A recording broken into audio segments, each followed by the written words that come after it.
Radio La Voz de Victoria, XHEGM, diagonal FM 103.1 MHz. Rebosa mi ser honrando al Señor, con mi voz doy al Rey devoción. Mi vida sacó de la desolación y puso en mí su canción. Digno de eterno honor, eres digno de eterno honor. Me postro ante ti, adorando solo a ti. Padre, eres digno, digno de honor.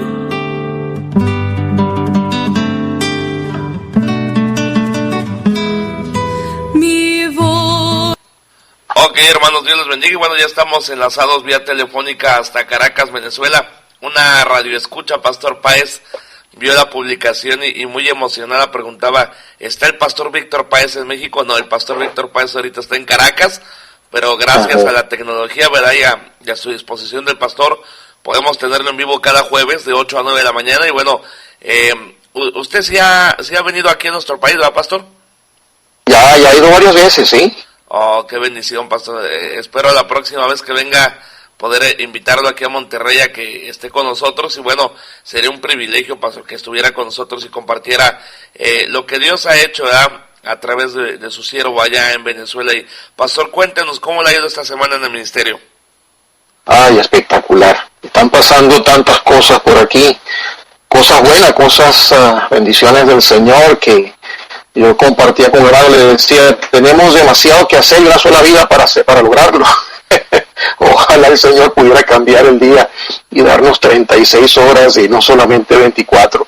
Pero bueno, tenemos lo que tenemos y tenemos que aprovecharlo al máximo, ¿verdad?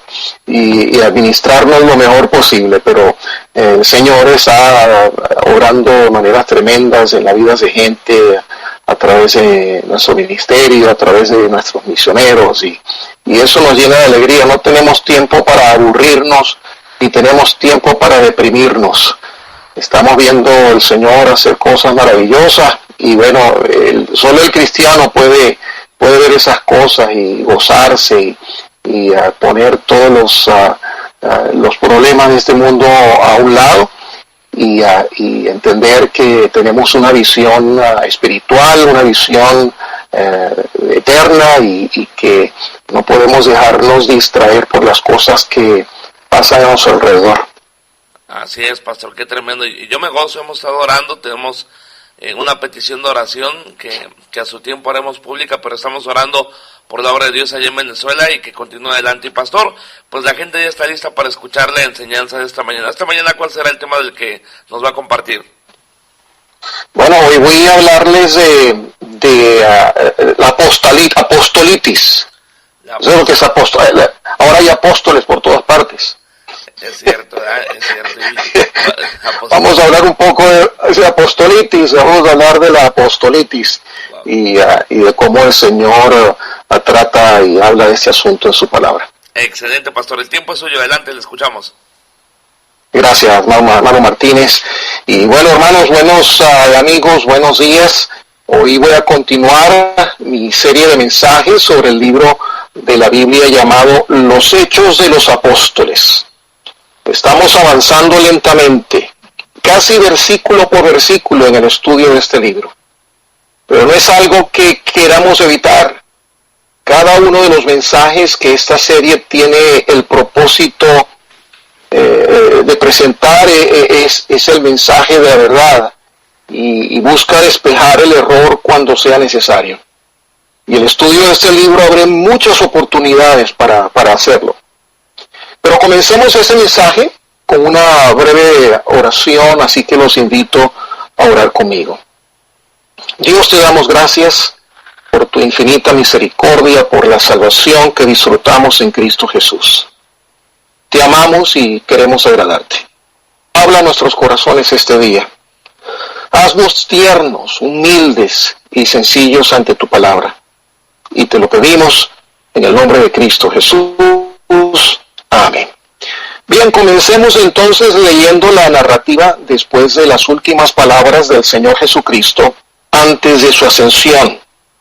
Y eso lo hallamos en el libro de los Hechos, en el capítulo 1, y comenzaremos leyendo en el versículo 9 y iremos hasta el versículo 11, y dice así: Y habiendo dicho estas cosas, viéndolo ellos, fue alzado, y le recibió una nube que le ocultó de sus ojos.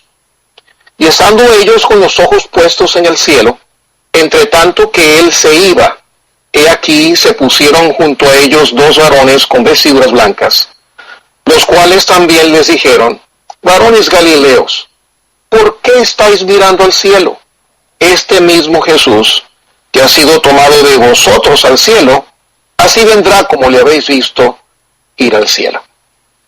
Es obvio que estos varones con vestiduras blancas eran ángeles, y su declaración no puede ser subestimada, pues describe cómo será la segunda venida de nuestro Señor. Sí, así es. El Señor Jesucristo vendrá por segunda vez, y cuando lo haga, no será sirviéndose de una virgen para tomar cuerpo humano y nacer de nuevo en un apestoso establo como un bebé indefenso, sino que vendrá como Rey de Reyes y Señor de Señores, dice la palabra de Dios, para juzgar a los vivos y a los muertos.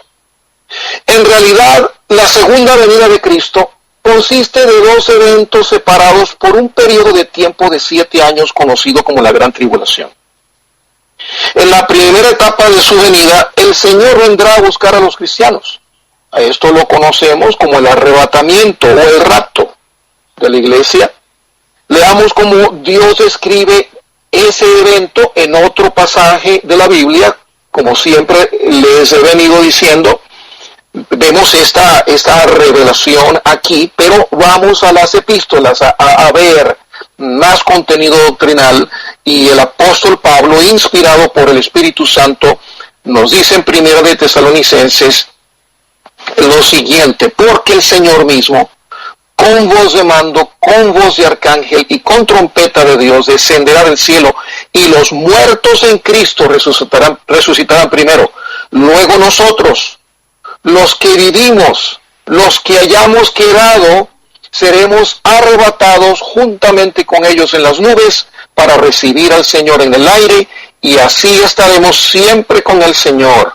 Por tanto, alentaos los unos a los otros con estas palabras. Mi amigo, Jesucristo volverá otra vez, y cuando venga lo hará de la misma manera que en su ascensión.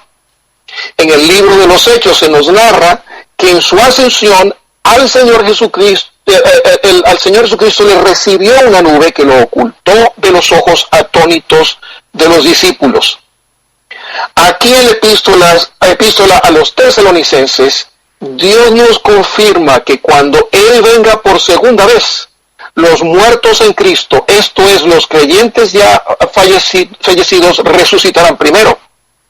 Inmediatamente después, los creyentes vivos seremos arrebatados juntamente con ellos en las nubes para recibir al Señor en el aire. Hay algunos grupos pseudocristianos que enseñan que este evento ya ocurrió.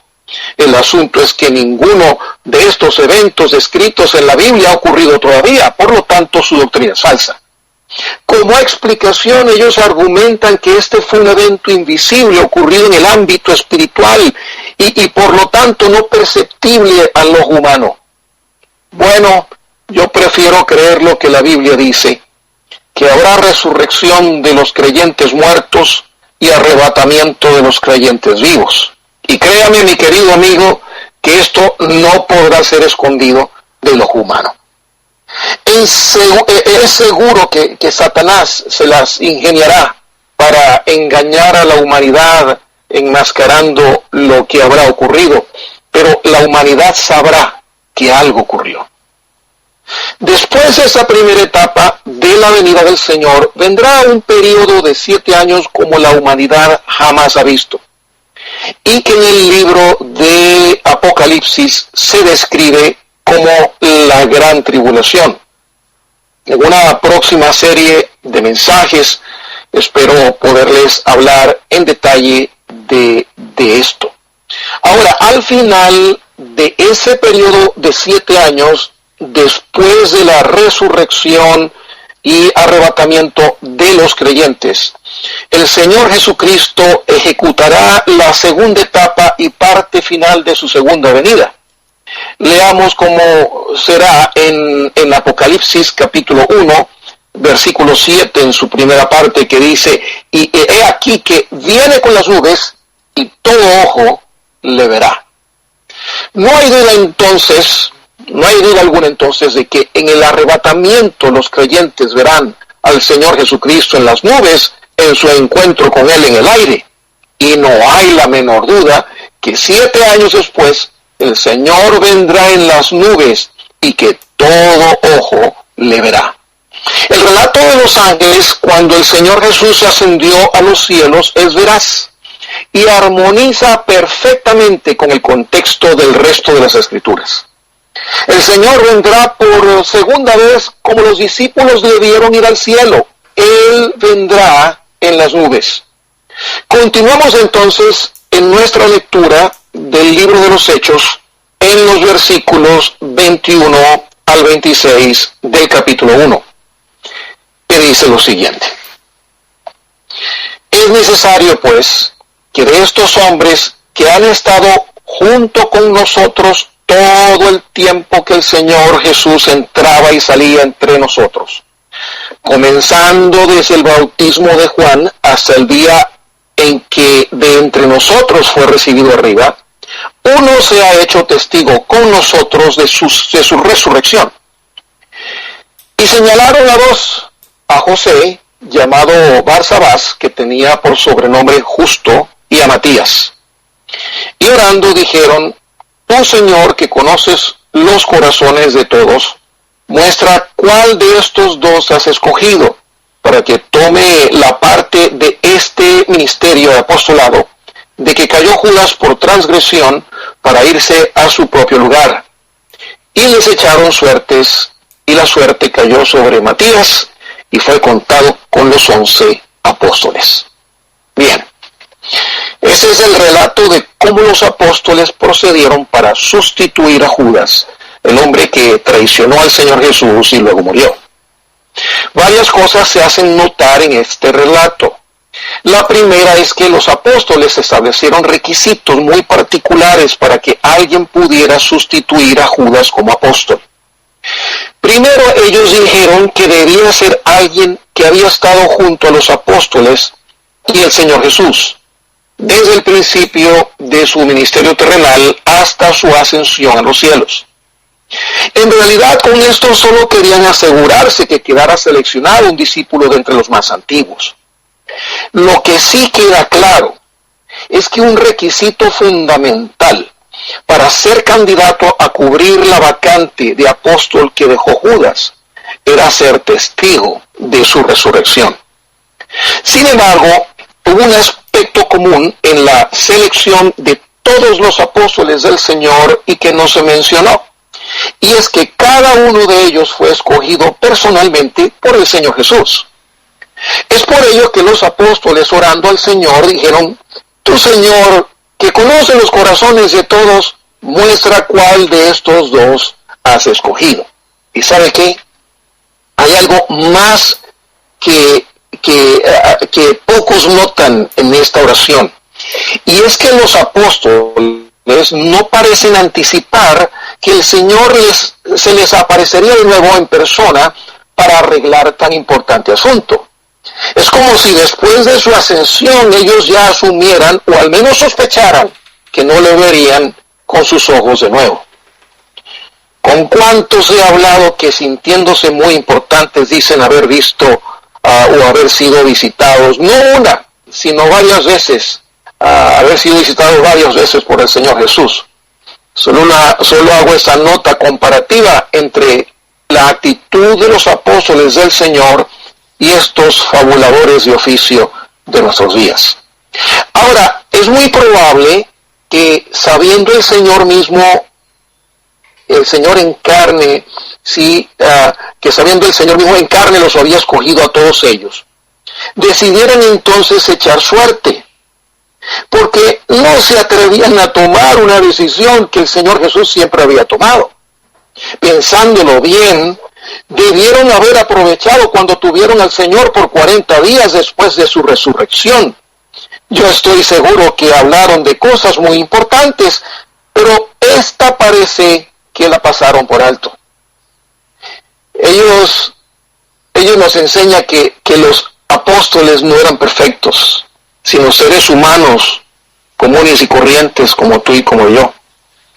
Ahora, nota que ellos preseleccionaron a 2 discípulos, a Justo y a Matías.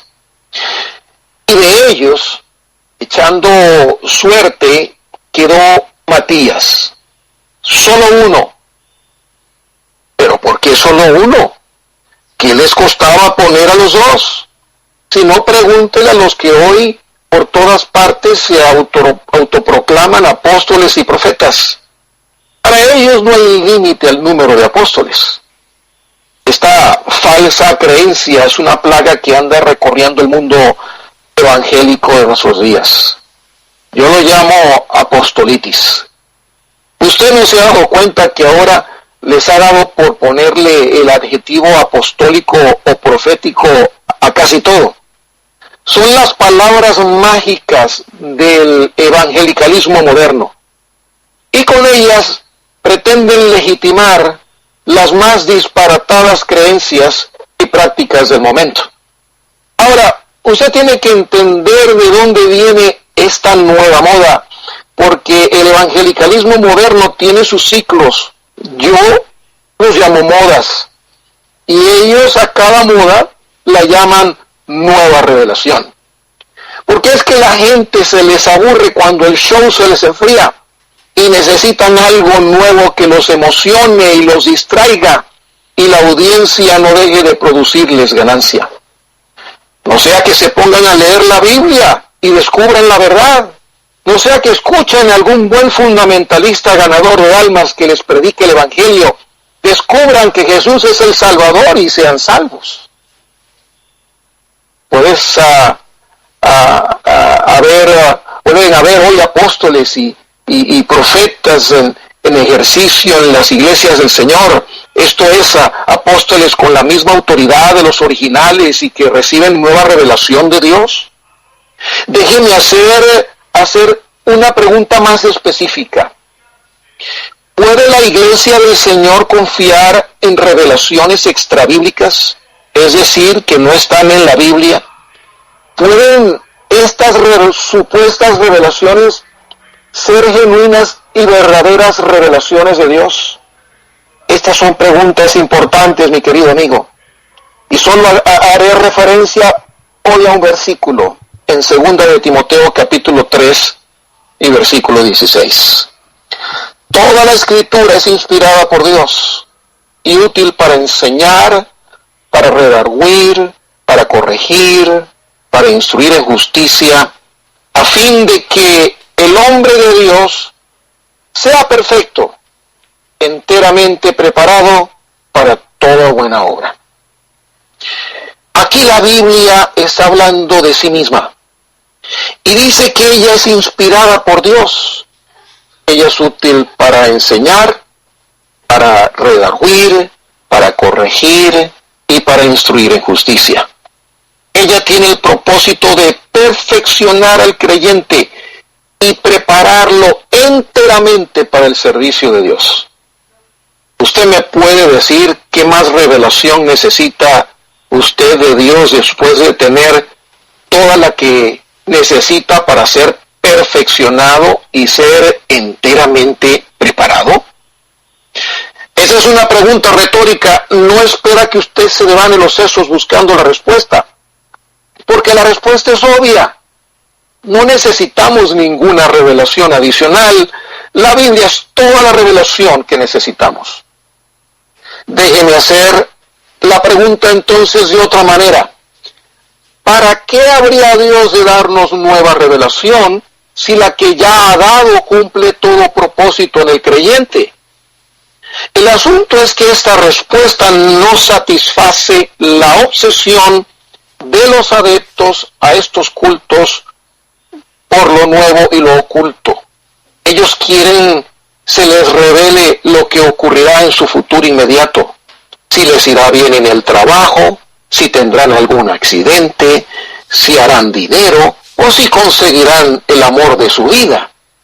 Antes recurrían al horóscopo o a algún clarividente de radio o televisión, pero ahora su obsesión se ha cristianizado, entre comillas, y estos métodos de conocer el futuro han sido reemplazados por las supuestas revelaciones de estos falsos profetas o apóstoles. De nuevo, ¿son estos genuinos apóstoles del Señor?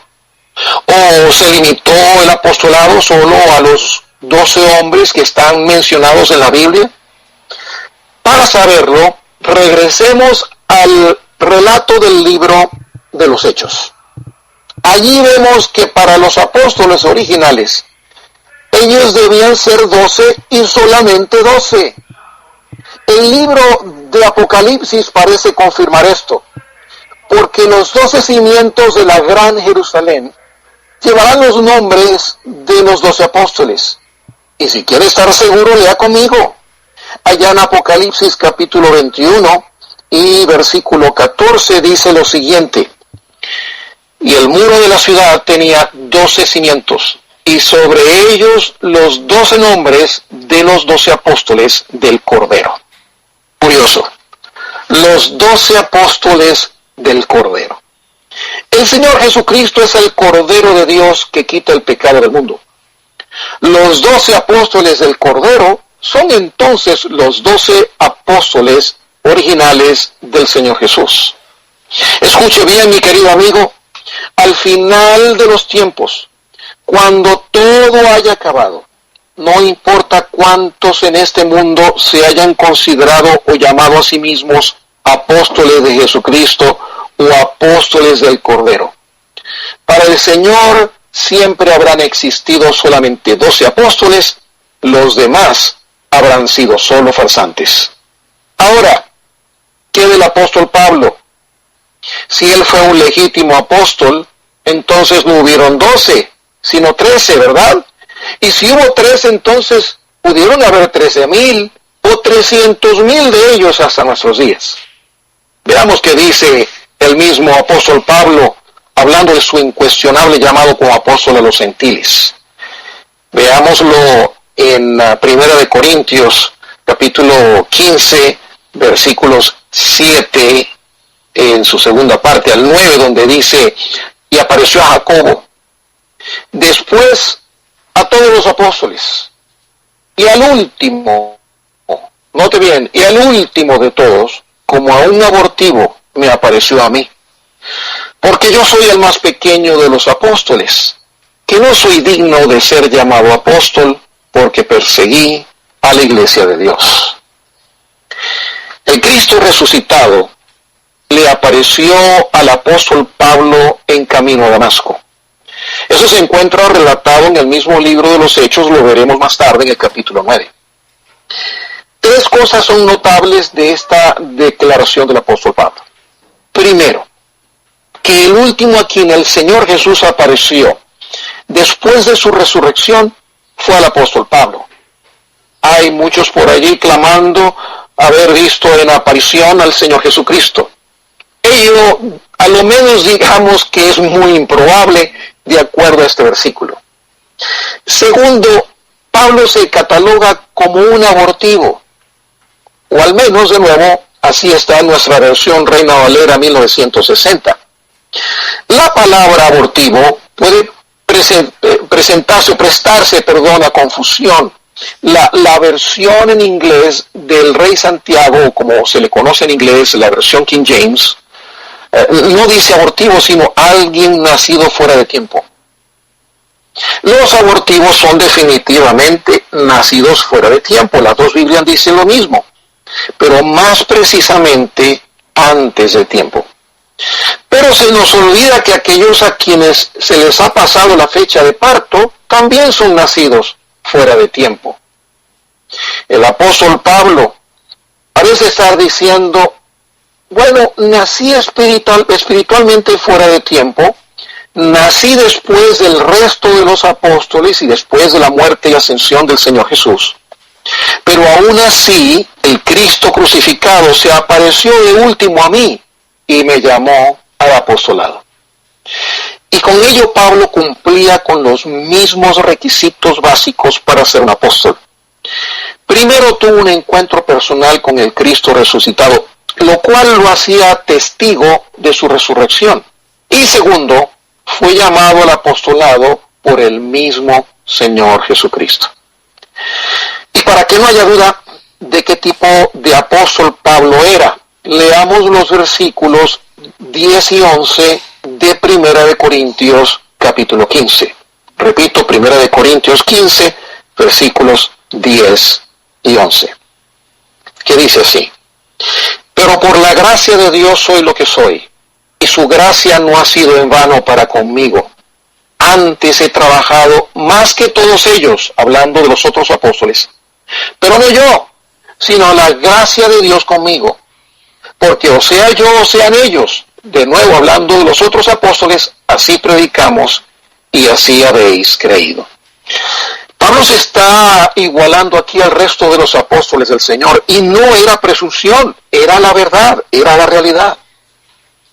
Bien, el dilema entonces es si fueron 12 o 13 los apóstoles del Señor, y la respuesta que se desprende de los versículos que hemos leído es que son definitivamente 12. La atención entonces se centra en la legitimidad de Matías como apóstol. Un dato curioso es que en ninguna otra parte de la Biblia se menciona a Matías después de su selección. ¿Fue entonces Matías el apóstol que Dios realmente quería? ¿Qué seguridad había de que la voluntad del Señor se manifestase al momento de que los apóstoles echaran suerte para escoger al sustituto de Judas? Recordemos, hermano, de nuevo que el libro de los Hechos es un libro histórico. Y hoy hemos estudiado algunos de esos hechos. La Biblia ahí no está juzgando sobre estos hechos, solo los narra, y todo apunta a que los apóstoles se apresuraron un poquito en su selección del reemplazo de Judas. Yo creo que si escoger un hombre que reemplazara a Judas hubiera sido algo tan importante, el mismo Cristo resucitado, como lo hizo con todos los demás discípulos, lo hubiera seleccionado personalmente en algún momento durante los 40 días que estuvo con ellos. Ahora, es importante acotar que echar suerte no es la manera apropiada de discernir la voluntad de Dios. Hago ese paréntesis en el estudio. No le recomiendo a nadie tomar una decisión importante echando suerte. Ningún cristiano o iglesia debería tomar este procedimiento como normativo en cuanto a la toma de decisiones. Con esto quiero decir, mi hermano y mi amigo, que no se puede crear doctrina de este evento que hallamos en el libro de los Hechos. Ahora, ¿será el nombre de Matías o el de Pablo el que se sumará al de los otros 11 apóstoles? Todo apunta que será el del apóstol Pablo. Y si fueron solo 12 los apóstoles del Señor y ya no hay más, todo este movimiento apostólico y profético que ha emergido en los últimos años es una farsa, y todos sus apóstoles y profetas son unos engañadores. El mundo de nuestros días está plagado de cultos pseudocristianos que propagan errores doctrinales como este, que de no rebatirse pueden ser usados por el maligno para contaminar a los creyentes ignorantes, inmaduros, débiles e incautos. Satanás tiene como propósito hurtar, matar y destruir. No podrá matar espiritualmente a los creyentes para que vayan al infierno, pero hará todo lo posible para inhabilitarlos, para dar el testimonio de Él, para predicar el Evangelio de Jesucristo. Nada como la falsa doctrina para lograrlo. La falsa doctrina debilita o del todo inhabilita al creyente para hacer obra espiritual.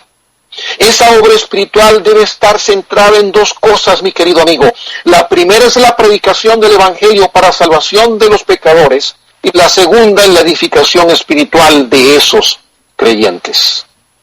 El apóstol Pablo le escribió a Timoteo su primera carta o epístola con el propósito de instruirle como líder espiritual y dictar doctrina para la iglesia. En ese momento Timoteo estaba a cargo de la iglesia de Éfeso.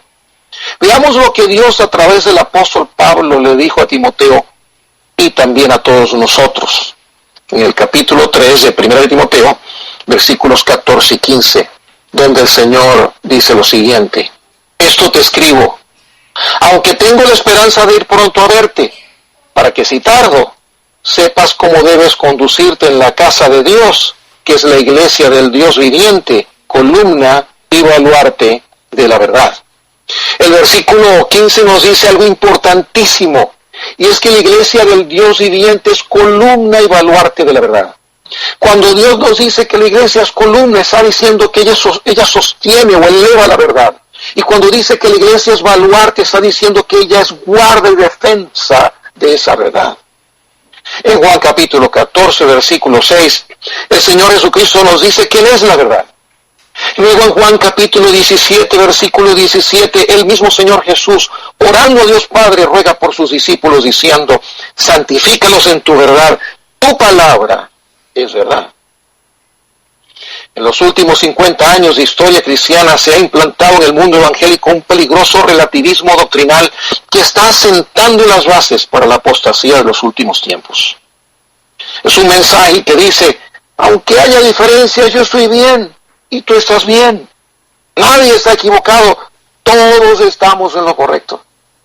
Yo estoy seguro que te has dado cuenta de la miríada de diferentes cultos que claman ser de corte cristiano, pero que difieren mucho unos de otros. Y posiblemente eso te haya desanimado para saber, buscar más del Dios que la Biblia revela. Pero una cosa es segura: alguien está equivocado. ¿Quieres saber cuál es la diferencia entre un bautista y un pentecostal? Doctrina. ¿Quieres saber cuál es la diferencia entre un bautista y un adventista? Doctrina. La diferencia entre uno y otro no es que unos hablan en lenguas y otros no. Que unos adoran en sábado y otros en domingo. Las diferencias son doctrinales. Y si la palabra de Dios es la verdad, alguien tiene que estar equivocado y tienes que asegurarte que no seas tú. Los cristianos vivimos a la luz de la verdad de la palabra de Dios. Recuerdo a alguien decir una vez que la doctrina separa mientras el amor une. La pregunta es cómo pueden convivir, cómo pueden seguir adelante, dejando doctrina de lado. El amor es una doctrina de las Escrituras, pero hay que tomar todo el consejo de Dios y abrazarlo y tener la doctrina correcta. Si conoces al Señor Jesús como tu Salvador personal, un día lo sabrás. Con tus propios ojos podrás ver los cimientos de la Nueva Jerusalén y constatar cada uno de sus nombres, los nombres de los apóstoles. Qué glorioso será el día que pueda ver el rostro de mi Salvador y ver el lugar que Él prometió fue a preparar para mí. Pero ¿qué de ti? ¿Has confesado el nombre de Cristo como tu Salvador personal? Él quiere ser tu Salvador también. Él quiere perdonar tus pecados, hacerte nacer de nuevo, hacerte su hijo o su hija y darte vida eterna. Solo tienes que reconocer en arrepentimiento ante Dios que eres pecador, que Jesucristo es el Hijo de Dios y que aceptas el pago de tus pecados a través de su sacrificio. Te invito a iniciar una relación personal e íntima con Dios a través de su Hijo Jesucristo. Y te invito a que lo hagas haciendo una oración como esta. Ora al Señor de corazón y dile: Señor, gracias por revelarme a través de tu palabra que Jesús es el Salvador y que debo depositar mi fe en Él. Hoy te acepto como mi Señor y mi Salvador. Perdona mis pecados, salva mi alma, úsame para tu honor y gloria, y te lo pido en el nombre de Jesús, ahora mi Salvador. Amén. Escríbenos si has confesado el nombre del Salvador. Estaremos contentísimos de saber de ti. Que Dios te bendiga. Hermano Martínez. Gracias, pastor, y mucha gente escuchándole. Le envían saludos de Lexington, Kentucky, nos están escuchando en Newark, Nueva Jersey, también en Brooklyn, Nueva York, nos están escuchando. Gracias por su sintonía en esta mañana, hermanos. Y pastor Páez, vamos a un canto y no me cuelgue. ¿Sale? Vamos a un canto y ahorita despedimos al pastor Páez en vivo. Dios les bendiga.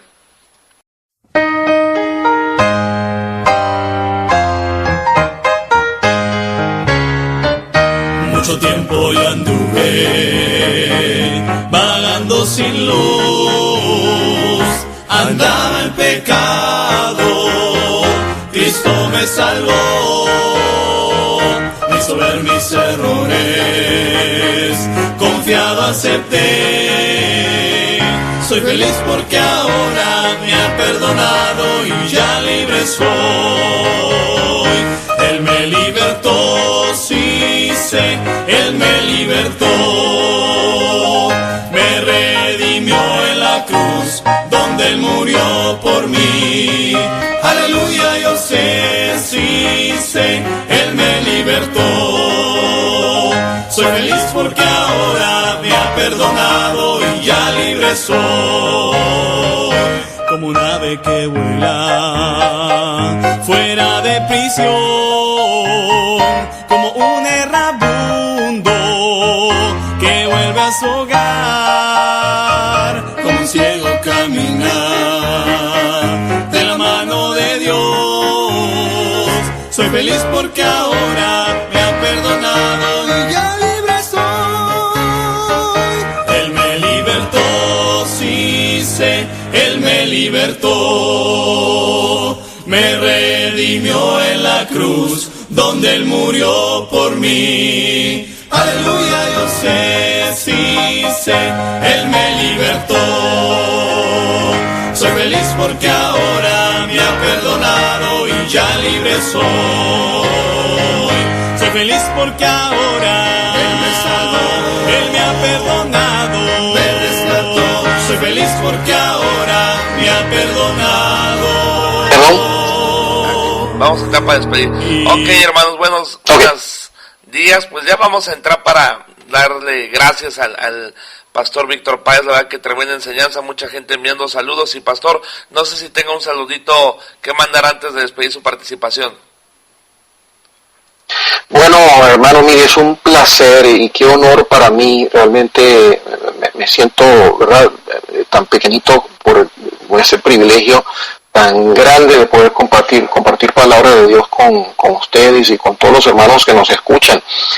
Quiero que sepan que esta grabación está saliendo también en una emisora en Nicaragua, está saliendo en varias emisoras de Venezuela, está comenzando a salir prácticamente cada semana, se está sumando una nueva emisora y esperamos que, bueno, se siga propagando el mensaje de la palabra de Dios en todo nuestro continente y podamos ver. No va a ser imposible, hermanos, que todo nuestro continente sea para Cristo, pero algo que sí podemos hacer es esforzarnos para que escuchen, que todo el continente escuche el mensaje del Evangelio, y la radio y el internet están a la disposición para eso. Tenemos que hacer el mejor uso de estos medios para que por todos los medios el mensaje del Evangelio llegue a la gente de habla hispana. Que el Señor le bendiga.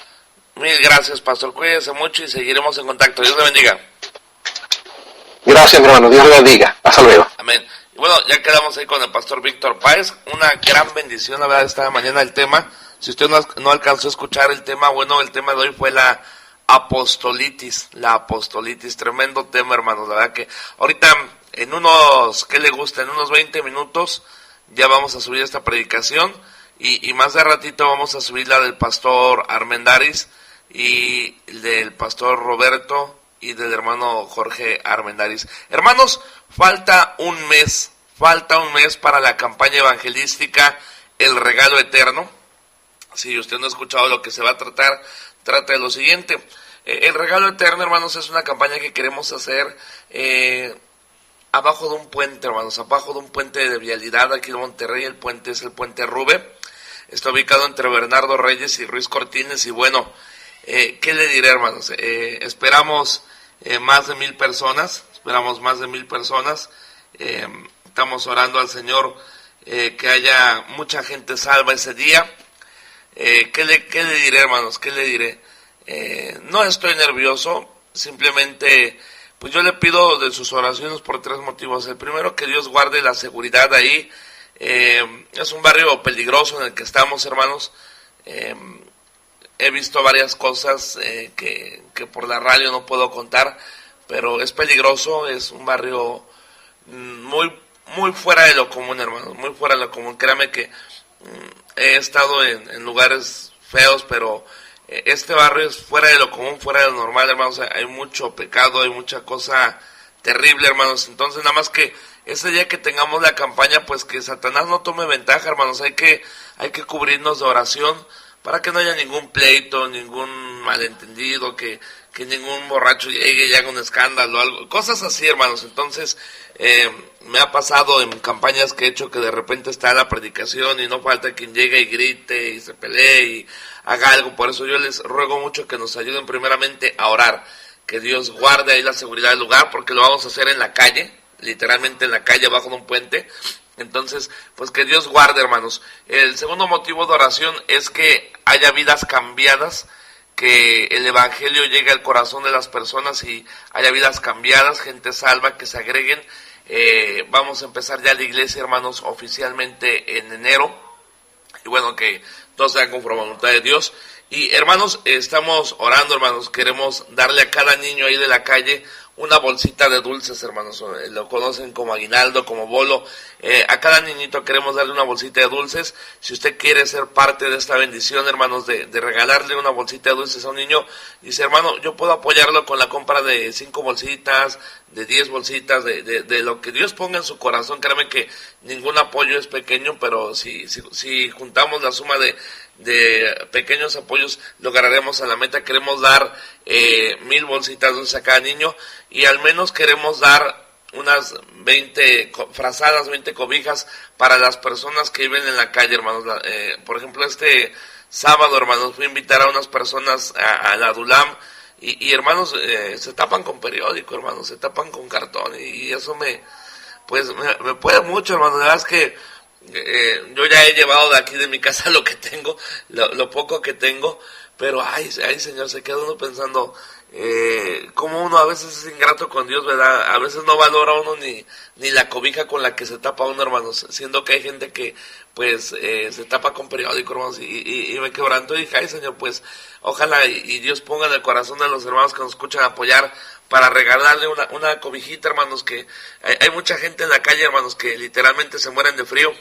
Así, usted puede ver las noticias de repente, hay gente que se muere de frío en la calle, hermanos, simplemente por no tener con qué taparse, ¿verdad? Entonces, ahí les encargo que oren, y bueno, nos despedimos del Canto del Gallo esta mañana. Vamos a subir la predicación La Apostolitis del pastor Víctor Páez, y bueno, queremos enviar saludos a la hermana Dionisia Jarillo, que nos está escuchando allá en Chicago, también a mi tía Laura García, que nos está escuchando allá en México, a la hermana Maribel Gómez, y bueno, que el Señor me los bendiga grandemente en esta mañana. Un abrazo y despedimos el Canto del Gallo. Dios los bendiga.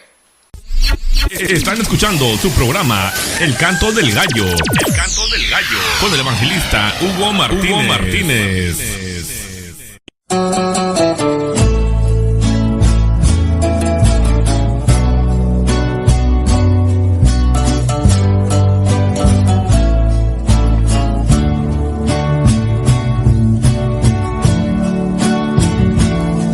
A través de mi ventana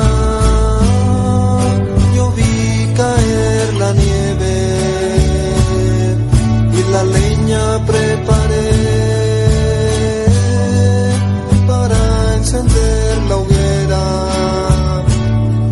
pero no quise dejar entrar a nadie, aunque el frío luego sufrieron los de afuera. Aquellos mismos que en el verano les hablé, les canté del amor, ya no volverán en la primavera a escuchar mis canciones de amor.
pesan más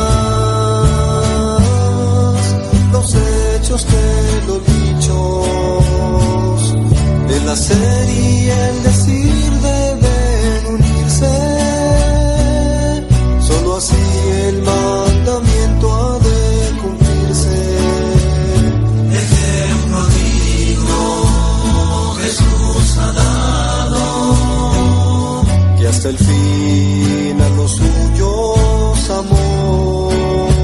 Predicó el amor y en la cruz clavado, sus palabras con sangre firmó. El amor no solamente se predica, el amor también se vive y se practica. Hacia el cielo levantemos una mano y la otra extendamos al hermano. Qué bonito será el querer ayudar y así saber que sí podemos amar. Qué bonito será el querer ayudar y así saber que sí podemos amar. Qué bonito será el querer ayudar y así saber que sí podemos amar. Están escuchando su programa El Canto del Gallo. El Canto del Gallo. Con el evangelista Hugo Martínez. Radio La Voz de Victoria. XHEGM /FM 103.1 MHz.